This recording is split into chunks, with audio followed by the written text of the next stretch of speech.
Welcome dear rockers, कैसे हैं आप सभी। तो आज हम फिर से ज़ॉम्बी मूवी देखने वाले हैं। अब देखिए यार, ज़ॉम्बी मूवी है ना, तो अगेन नो इंट्रोडक्शन, क्योंकि मूवीज लगभग सेम होती है लेकिन ये थोड़ी डिफरेंट है। तो मूवी की शुरुआत हमें 1960 में हुए ज़ॉम्बी आउटब्रेक के बारे में दिखाया जाता है। उस टाइम ऐसा वायरस फैला कि उसमें हजारों लोगों की जान चली गई। वायरस के संपर्क में आते ही लोग ज़ॉम्बी बनना शुरू हो गए और एक दूसरे को खाने लगे। बड़ी मुश्किल से सरकार ने इस वायरस पर कंट्रोल पाया और आज करीब 60 साल हो चुके हैं और भगवान की दया से ऐसा वायरस अभी तक नहीं आया। अगले सीन में हम आशा और आयरिस नाम की दो लड़कियों को देखते हैं, जो दोनों एक दूसरे के बचपन के बहुत ही अच्छे दोस्त हैं। साथ में कॉलेज जाना, सारा का सारा दिन एक दूसरे के साथ बिताना उन्हें बहुत ही अच्छा लगता है। लेकिन अश थोड़ा मौज मस्ती करने वाली लड़की है, जैसे कि दोस्त या बॉयफ्रेंड के साथ रात के लिए घूमने निकल जाना, नई नई जगह जाना उसको बहुत ज्यादा पसंद है। लेकिन आयरिस को इन सब चीजों में उतनी दिलचस्पी नहीं है। और आज है अश का बर्थडे, तो उसके बर्थडे को सेलिब्रेट करने के लिए उसका बॉयफ्रेंड केविन और उसकी दो दोस्त बहनें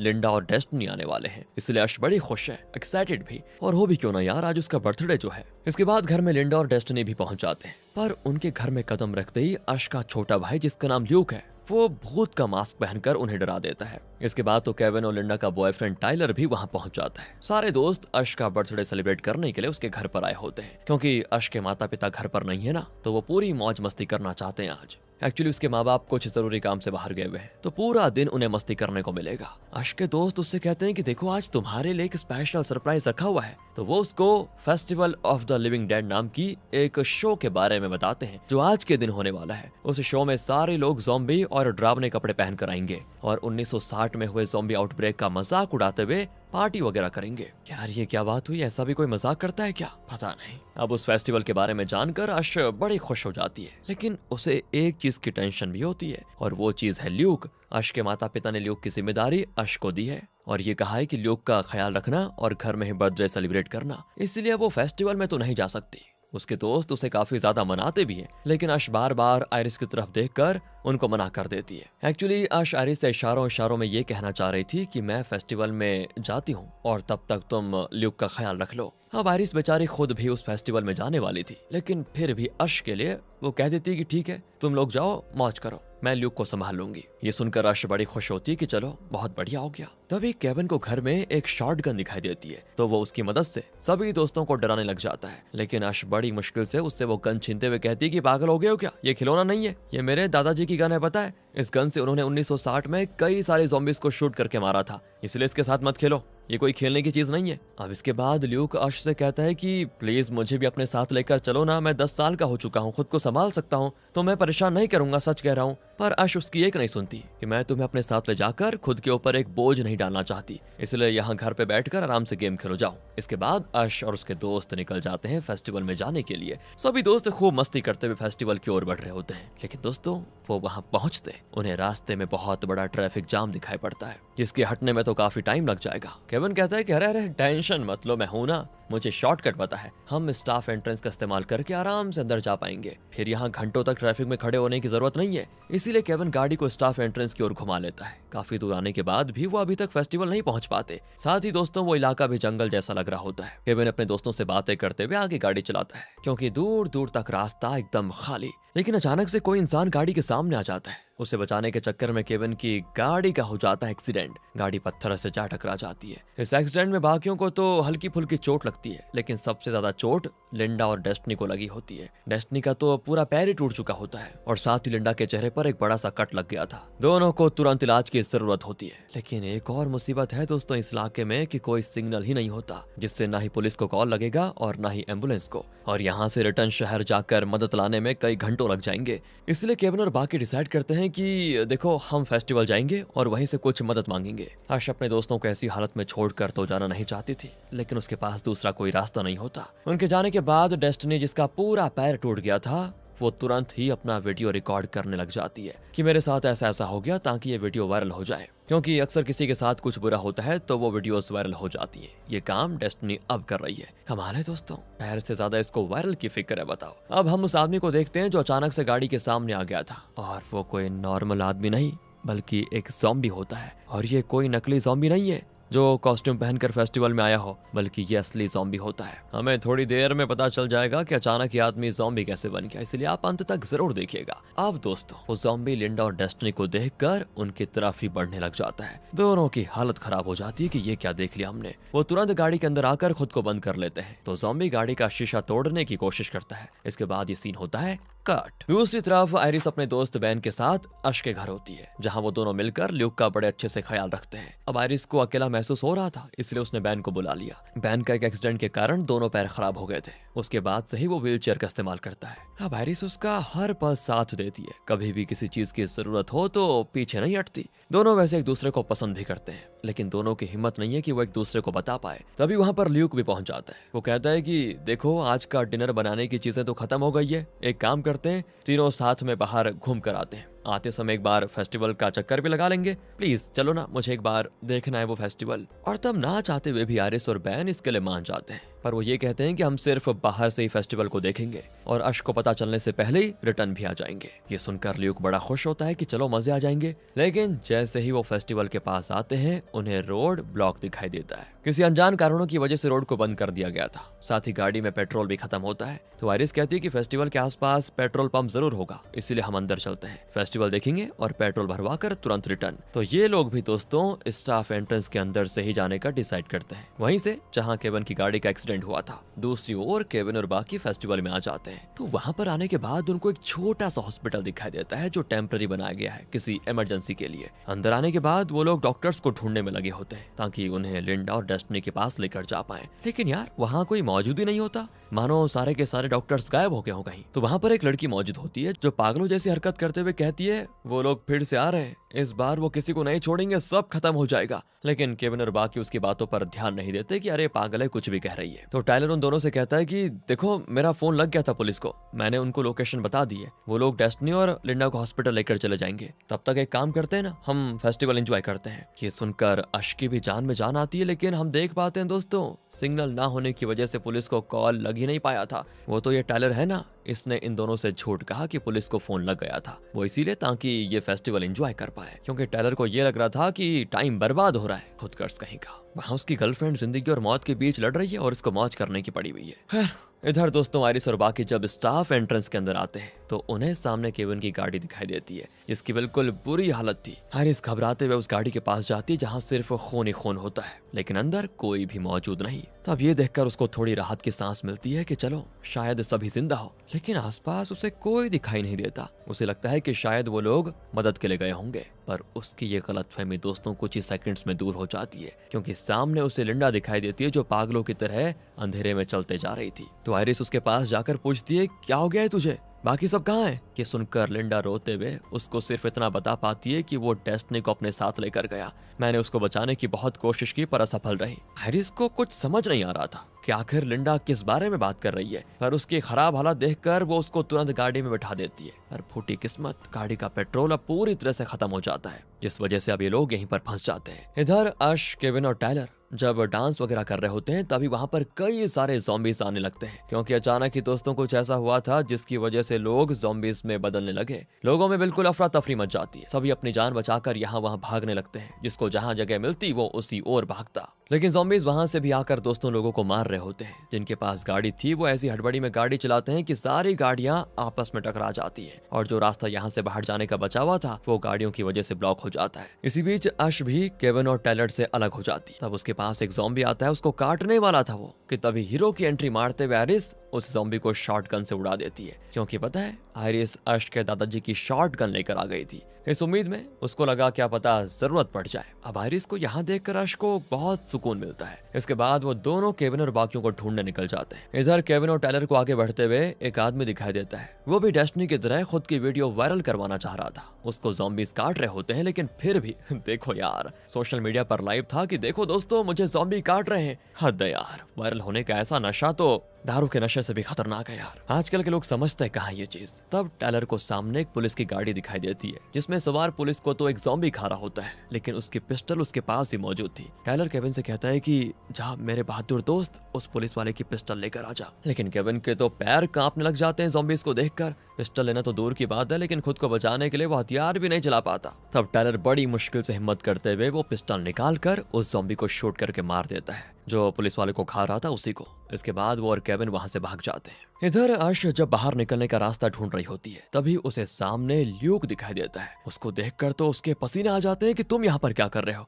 कौन लाया तुम्हें यहाँ पर। तब आयरिस उससे माफी मांगती है कि ये मेरी गलती है, मुझे ल्यूक को साथ नहीं लाना चाहिए था, मुझे माफ कर दो, हमें नहीं पता था कि ऐसा कुछ हो जाएगा। आश खुद के दोस्तों के लिए परेशान तो थी, लेकिन अब सबसे बड़ी मुसीबत उसके लिए उसका भाई ल्यूक है, क्योंकि बड़े तो जैसे तैसे खुद की रक्षा कर ही सकते हैं, लेकिन 10 साल का बच्चा क्या ही खुद की रक्षा कर पाएगा। ये लोग बातें कर ही रहे होते हैं कि तभी उनके स्वागत में दोस्तों ज़ॉम्बीज वहां पहुंच जाते हैं। और फिर क्या था, सारे लोग वहां से भागने लगते हैं। उन्हें सामने वही इमरजेंसी हॉस्पिटल दिखाई देता है तो सभी उसके अंदर जाने की कोशिश करते हैं। आश अपने दादाजी की तरह ज़ॉम्बीज को शूट करते हुए खुद के साथ और अपने सारे दोस्तों को भी हॉस्पिटल के अंदर जाने में सफल हो जाती है, जहां अंदर टायलर और केविन पहले से मौजूद होते हैं। सारे लोग वहां आने के बाद आपस में बहस भी करते हैं कि तुम्हारी गलती है, तुम्हारी गलती है। अब सब यही सोचते हैं कि बचेंगे कैसे इससे, किसी को कुछ समझ नहीं आता। तब तो वो एक दूसरे पर फिर आरोप लगा देते हैं कि तुम्हारी वजह से हम यहाँ पर आए, तुम्हारी वजह से हमने शॉर्टकट इस्तेमाल किया वगैरह वगैरह। ये लोग आपस में बहस कर ही रहे होते हैं कि तभी दोस्तों एक मरीज का ज़ॉम्बी आकर इन पर कर देता है हमला, जो कि वार्ड के अंदर था। वो सीधे आकर केविन को काटने की कोशिश करता है।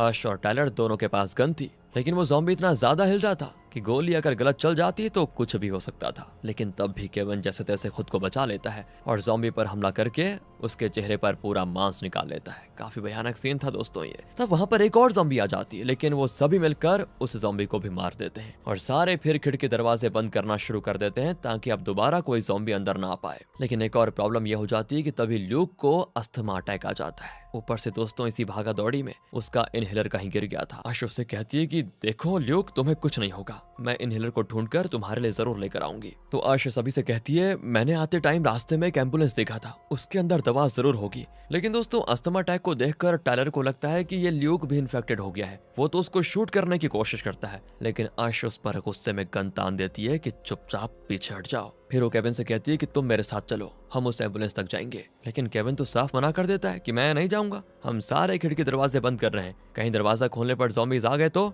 हम वैसे भी एक के लिए बाकियों को खतरे में नहीं डाल सकते। ये सुनकर आश को बड़ा गुस्सा आ जाता है और आना भी चाहिए था यार, वो उसका बॉयफ्रेंड है तो जरूरत पड़ने पर उसे आश के साथ होना चाहिए था, लेकिन वो तो देखो सीधे मना कर रहा है। इस बात को लेकर दोनों में बहस भी हो जाती है, जो बहस उनका दोस्तों उसी टाइम ब्रेकअप कर देती है। इसके बाद तो आश खुद अकेले ही खिड़की से कूद जाती है ताकि ल्यूक के लिए दवा ले पाए। वो डरते हुए ज़ॉम्बीज के बीच से होकर आगे बढ़ रही होती है। तभी वहां पर आयरिस भी आ जाती है, जो उससे कहती है मैं तुम्हारे साथ चलती हूँ, क्योंकि ल्यूक को मैं यहाँ पर लेकर आई थी तो गलती मेरी है, जिसकी भरपाई मुझे करनी पड़ेगी। इसीलिए अब दोनों ज़ॉम्बी से बचते हुए एम्बुलेंस को ढूंढने में लगे होते हैं। अब दूसरी ओर टायलर ने काफी ज्यादा नशा करके रखा हुआ था और नशे के कारण उसे बार बार ये जो ल्यूक है ना, ये ज़ॉम्बी जैसा दिखाई देता है। ये देखकर जैसे ही वो उसको मारने वाला होता है तो बैन उसको रोक लेता है। अब टायलर गुस्से में तो था ही, तो वो बेचारे बैन को ही मारने लग जाता है। बैन चल नहीं सकता था, इसीलिए वो जवाबी हमला भी नहीं कर पाता, लेकिन खुद मार खाकर वो ल्यूक को बचा रहा होता है। तभी दोस्तों लिंडा ज़ॉम्बी में बदल जाती है, क्योंकि हॉस्पिटल में आने से पहले वो इन्फेक्टेड हो चुकी थी,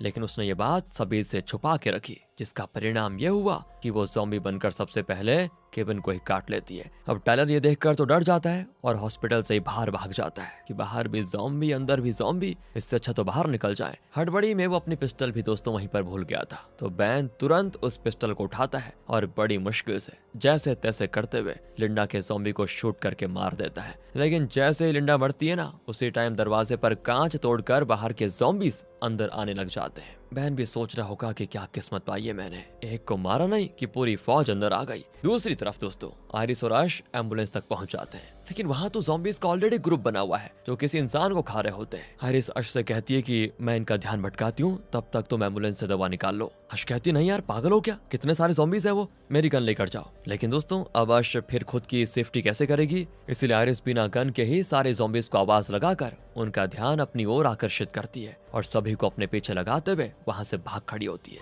ताकि तब तक आश को टाइम मिल जाए एम्बुलेंस के अंदर जाने का। अब एम्बुलेंस के अंदर जाने के बाद दोस्तों वो तुरंत वहां दवा ढूंढती है। किस्मत से दवा उसको मिल भी जाती है, लेकिन ये क्या, एम्बुलेंस का ड्राइवर ज़ॉम्बी बनकर अंदर ही बैठा हुआ था जो अश को काटने की कोशिश करता है। तो अश दूसरा जो ड्राइवर मरा पड़ा था उसका कटा हुआ हाथ पहले वाले ड्राइवर पर फेंक देती है। इसलिए पहले वाला ड्राइवर जब तक हाथ को खाता है अश बड़ी सावधानी से एम्बुलेंस के बाहर आ जाती है। लेकिन दोस्तों बाहर आने के बाद उसको आयरिस कहीं दिखाई नहीं देती। वो हर जगह उसको ढूंढती है पर आयरिस का कोई नामो निशान नहीं होता। वहीं बैन ज़ॉम्बीज का मुकाबला करते करते ल्यूक को बचाकर तुरंत हॉस्पिटल से बाहर आ जाता है। इधर टायलर के पीछे भी ज़ॉम्बीज पड़ चुके थे तो वो उनसे बचने के लिए यहाँ वहाँ भाग रहा होता है। भागते भागते वो गड्ढे में आकर गिर जाता है। जो गड्ढा आसमान से गिरे एक मेट्रोइड से बना था और उसके अंदर से अजीब आवाज और रोशनी निकल रही थी, मानो अंदर कुछ ऐसी चीज है जो बिल्कुल ज़ॉम्बी की तरह कर रही हो। टायलर समझ चुका था कि हो ना हो जो भी इंसान इस फेस्टिवल के अंदर सबसे पहला ज़ॉम्बी बना होगा उसने इस मेट्रोइड को छूने की कोशिश की होगी। तो मेट्रोइड ने उसको सबसे पहला ज़ॉम्बी बना दिया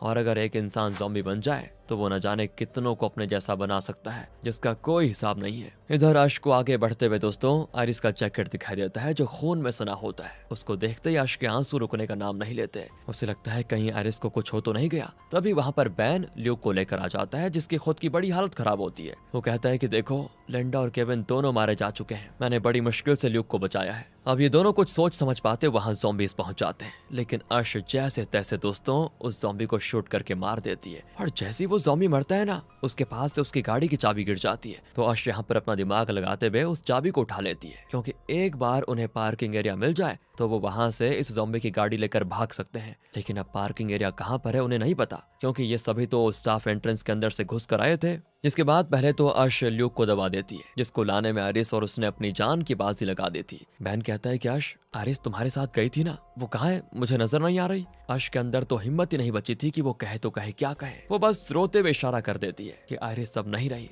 बेचारा बैन एकदम से टूट जाता है क्योंकि आयरिस ही तो उसका सहारा थी। उसकी मजबूरी देखकर भी वो उसका साथ देती थी और फिर ये दोनों भी आयरिस के लिए काफी ज्यादा दुखी होते हैं। लेकिन उनकी टेंशन और ज्यादा बढ़ाने के लिए वहां पर टायलर पहुंच जाता है। वो ल्यूक पर गन तानते हुए कहता है कि मैंने तुम्हारी बातें सुन ली थी कि तुम लोग पार्किंग एरिया में जाने वाले हो, इसीलिए मुझे भी पार्किंग एरिया तक लेकर चलो, मुझे यहाँ से बाहर निकलना है वरना मैं इस ल्यूक को मार दूंगा। अब ल्यूक उसके कब्जे में था तो अश को मजबूरन उसकी बात माननी पड़ती है। जिसके बाद वो लोग पार्किंग एरिया को ढूंढने में निकल जाते हैं लेकिन सब एक साथ ढूंढेंगे तो काफी टाइम लग जाएगा। इसीलिए अश दूसरी जगह जाने का डिसाइड करती है और बाकी लोग दूसरी। लेकिन यहाँ भी इनकी फूटी किस्मत। अश के जाने से पहले टायलर उस गाड़ी की चाबी मांग लेता है कि अगर तुम्हें पहले पार्किंग एरिया मिला तो गन चलाकर बता देना, मैं पहुंच जाऊंगा, और मुझे मिला तो मैं गाड़ी लेकर भाग जाऊंगा, किसी के आने का इंतजार नहीं करूंगा। अश को उसकी ये बात माननी पड़ती है क्योंकि ल्यूक अभी भी टायलर के कब्जे में था। ओह चलो खुशखबरी। दूसरी ओर आयरिस को दिखाते हैं जो अभी तक मरी नहीं। वो तो बहुत ही बढ़िया तरीके से ज़ॉम्बीज की धुलाई कर रही होती है। वहीं अश जब ज़ॉम्बीज की लाशें बिछा रही थी तब उसके सामने एक ज़ॉम्बी आता है जो कि जाना पहचाना लग रहा था क्योंकि वो कोई और नहीं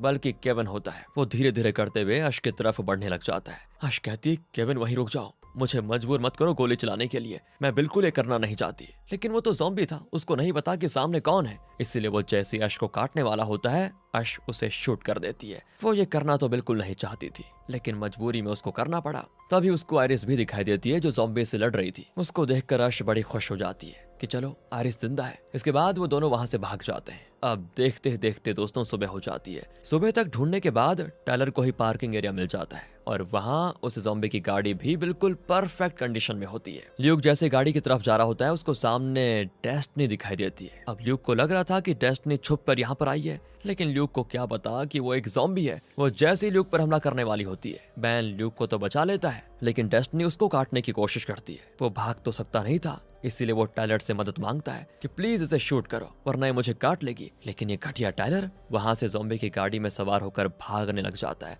उसने सिर्फ ल्यूक को अपने साथ किया था। ल्यूक कहता है कि तुम जैसा घटिया इंसान मैंने अपनी जिंदगी में नहीं देखा और नहीं देखना चाहूंगा। टायलर कहता है कि बच्चे ज्यादा मुंह मत चला वरना गाड़ी से अभी बाहर फेंक दूंगा और बाहर 2 मिनट में तेरी भुज्जी बन जाएगी। इधर अश और आयरिस बैन के पास पहुंचकर उसको डेस्टिनी के ज़ॉम्बी से बचा लेते हैं लेकिन तभी वहां पर कई सारे ज़ॉम्बीज आकर उन्हें चारों ओर से घेर लेते हैं और जब उन्हें कोई नजर नहीं आता तब बैन अश और आयरिस से झूठ कह देता है कि मैं इन्फेक्टेड हो चुका हूँ इसलिए तुम लोग तुरंत यहाँ से भाग जाओ। तब तक मैं इनको रोकता हूँ। वो अपने पूरे शरीर में पेट्रोल छिड़क देता है ताकि खुद में आग लगाकर ज़ॉम्बीज के बीच कूद जाए। मानना पड़ेगा दोस्तों बैन के पैर नहीं थे लेकिन उसका दिल 1000 टायलर से भी अच्छा था। आरिस तो समझ जाती है कि बैन झूठ कह रहा था, लेकिन वो बैन को रोक पाती तब तक उसने अपने अंदर आग लगा ली थी। और फिर उसका बलिदान आश ऐसे बर्बाद तो नहीं होने दे सकती थी, इसीलिए वो आरिस को जबरदस्ती वहां से लेकर जाती है, क्योंकि बैन को खोने का गम वो बर्दाश्त नहीं कर पा रही थी। उसको रोका नहीं गया तो वो खुद बैन को बचाते हुए अपनी जान दे देती, लेकिन आश जबरदस्ती उसके साथ वहां से भागने लगती है। इधर गाड़ी के अंदर ल्यूक बड़ी फुर्ती के साथ टायलर की पिस्टल उठाकर उसको ही शूट कर देता है। वाह दोस्तों, कमाल कर दिया ल्यूक ने।